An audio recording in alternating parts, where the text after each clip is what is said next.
Welcome in this book reading session. Children, today we are to know about the things present at a railway station. Just watch and note it down accordingly. Platform number. This is platform number 2. Loudspeaker.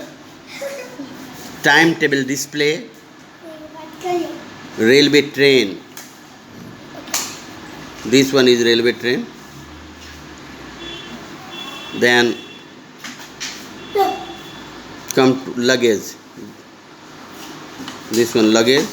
Porter, he carries your luggage. All these luggage is carried by this porter. This one is railway guard, and all these are passengers. In this way you have to be aware of all these things so that you can use it properly.